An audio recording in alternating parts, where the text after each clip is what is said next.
أعوذ بالله من الشيطان الرجيم بسم الله الرحمن الرحيم ووهبنا له إسحاق ويعقوب كلا هدينا ونوحا هدينا من قبل ومن ذريته داود وسليمان وأيوب ويوسف وموسى وهارون وكذلك نجزي المحسنين صدق الله مولانا العلي العظيم وبلغنا نبيه ورسوله الكريم.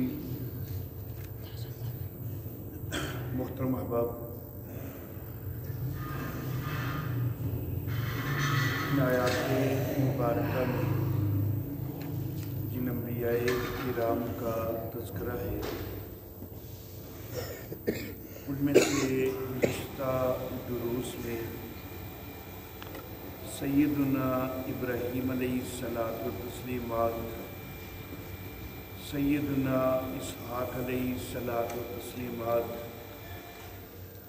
سیدنا یعقوب علیہ الصلاۃ والتسلیمات، سیدنا نوح علیہ الصلاۃ والتسلیمات اور سیدنا داود علیہ الصلاۃ والتسلیمات کا تذکرہ کیا جا چکا ہے۔ آیت مبارکہ میں اگلا نام سیدنا سلیمان علی نبینا علیہ الصلاۃ والتسلیمات کا ہے۔ تو آج کے درس میں حضرت سیدنا سلیمان علیہ الصلاۃ والتسلیمات ان کے حوالہ سے کچھ گزارشات انشاءاللہ عرض کرنی ہے۔ حضرت سیدنا سلیمان علیہ الصلاۃ والتسلیمات حضرت سیدنا داود علیہ الصلاۃ والتسلیمات کے صاحبزادے ہیں۔ اللہ رب العزت نے نبوت سے بھی سرفراز فرمایا اور بہت بڑی حکومت اور سلطنت سے بھی سرفراز فرمایا۔ بچپن سے ہی انتہائی ذہین تھے۔ قرآن حکیم میں ایک واقعہ کا تذکرہ آیا ہے اور مفسرین کہتے ہیں کہ جس وقت کا یہ واقعہ ہے تو سیدنا سلیمان علیہ الصلاۃ والتسلیمات ان کی عمر مبارک صرف 11 سال تھی۔ ایک مقدمہ آ گیا ان کے والد حضرت داود علیہ الصلاۃ والتسلیمات کے پاس کہ کچھ بکریاں وہ ایک بندے کی کھیتی کو خراب کر گئی ہیں، کھیتی برباد کر گئی ہیں۔ سیدنا داود علیہ الصلاۃ والتسلیمات انہوں نے کھیتی کی قیمت کا اندازہ کروایا کہ کتنا نقصان ہوا ہے، بکریوں کی قیمت کا اندازہ کروایا۔ اتفاقاً جتنا نقصان بن رہا تھا اتنی ہی بکریوں کی قیمت بن رہی تھی۔ حضرت داود علیہ الصلاۃ والتسلیمات انہوں نے فیصلہ فرما دیا، اور فیصلہ بالکل عدل کے مطابق ہی تھا کہ بکریاں جو ہیں وہ کھیتی والے کو دے دی جائے، کیونکہ جتنا نقصان ہوا ہے تو وہ پوری بکریاں اس کو دی جائیں تو تبھی نقصان بھرا جاتا ہے۔ فیصلہ تو بالکل عدل کے مطابق تھا، لیکن سیدنا سلیمان علیہ الصلاۃ والتسلیمات آپ کے دل میں ایک اور بات آئی کہ ٹھیک ہے یہ بھی عدل کے مطابق فیصلہ ہے، لیکن اس کے علاوہ بھی ایک فیصلہ وہ بھی عدل کے مطابق کیا جا سکتا ہے، اور اس کے اندر یہ حکمت ہے کہ یہ کھیتی والا جو ہے اس کو بھی اس کے نقصان کا ازالہ ہو جائے گا، اور بکریوں والا جو ہے اس کا ساری زندگی کا معیشت کا انحصار ہی ان بکریوں پر ہے. اگر یہ بکریاں ساری کھیتی والے کو دے دی جائیں تو بکریوں والے کی معیشت تو بالکل ہی ختم ہو جائے گی. تو فیصلہ اس انداز میں بھی ہو سکتا ہے کہ اس کی معیشت بھی برقرار رہ جائے. تو انہوں نے اپنے والد محترم حضرت داؤد علیہ السلام سے کہا کہ اگر مجھے اجازت دیجیے تو میں اس کو ایک اور انداز میں جو ہے وہ حل کرنا چاہوں گا. انہوں نے اجازت دی. تو حضرت سلیمان علیہ الصلاۃ و تسلیمات آپ نے یہ کہا کہ فی الوقت بکریاں کھیتی والے کو دے دی جائیں اور کھیتی جو ہے وہ بکریوں والے کے حوالے کر دی جائے. کھیتی کے اوپر وہ محنت کرے اور کھیتی کو دوبارہ تیار کرے، جس حالت میں وہ پہلے کھیتی تھی اس حالت تک لے آئے. اور اتنا عرصہ جو کھیتی والا ہے بکریاں اس کے پاس ہوں، وہ بکریوں سے دودھ وغیرہ حاصل کرتا رہے، نفع حاصل کرتا رہے. تو جس وقت کھیتی واپس اپنی پرانی شکل پہ آ جائے تو اب کھیتی والے کو واپس کر دی جائے، بکریاں بکری والے کو واپس کر دی جائے. اس طرح بکرے والے جو ہے اس کو جو ہے سزا بھی مل جائے گی کہ اس کو کھیتی وغیرہ پر محنت کرنا پڑے گی اتنا عرصہ، اور معیشت بھی اس کی تباہ بالکل نہیں ہوگی. حضرت سیدنا داؤد علیہ الصلاۃ و تسلیمات کو یہ فیصلہ زیادہ پسند آیا. انہوں نے اپنا فیصلہ واپس لے کر یہی فیصلہ کر دیا.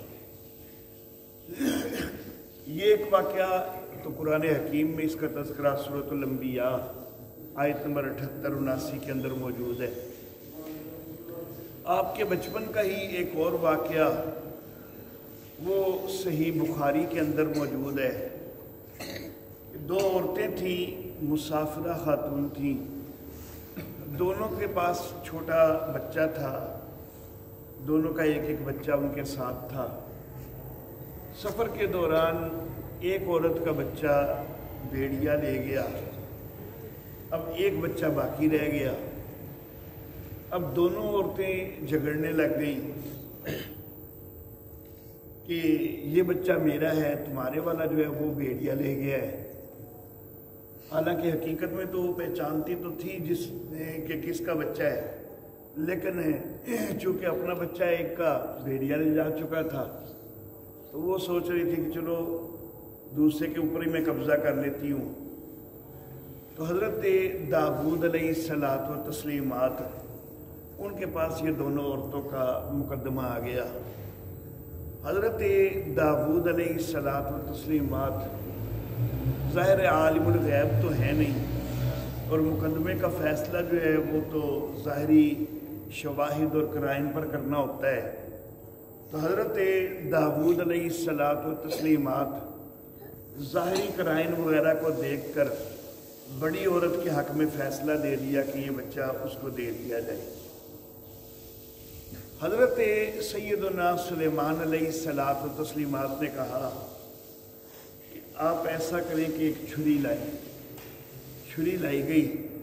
حضرت سلیمان علیہ السلام کہتے ہیں کہ میں بچہ آدھا آدھا کاٹ کے نا تو دونوں عورتوں کو دے دیتا ہوں. دونوں جو دعوے دار ہیں تو ایک کے حق میں کوئی 100% حتمی شہادت تو نہیں ملی، کرائے نہیں ملے ہیں، آدھا آدھا کاٹ دیا جائے بچے کو تو دونوں کے حوالے کر دیا جائے. تو وہ جو چھوٹی عورت تھی نا تو وہ رونے چلانے لگ گئی. بڑی جو ہے نا وہ چپ کر کے بیٹھی رہی. چھوٹی کہنے لگے کہ نہیں بس میرا نہیں ہے، آپ اس بڑی کو ہی دے دیں، لیکن بچے کو ذبح نہ کریں، اس کو کاٹیں نہیں. تو حضرت سلیمان علیہ السلام نے کہا کہ یہ بچہ اگر بڑی کا ہوتا تو وہ روتی چلاتی، لیکن اس نے چپ کر کے خاموشی سے دیکھ لیا کہ چلو ٹھیک ہے، اگر میرا نہیں رہا تو اس کا بھی نہ رہے. تو یہ بچہ اصل میں چھوٹی کا ہے، یہ بڑی کا نہیں ہے. تو انہوں نے چھوٹی کے حوالے کر دیا.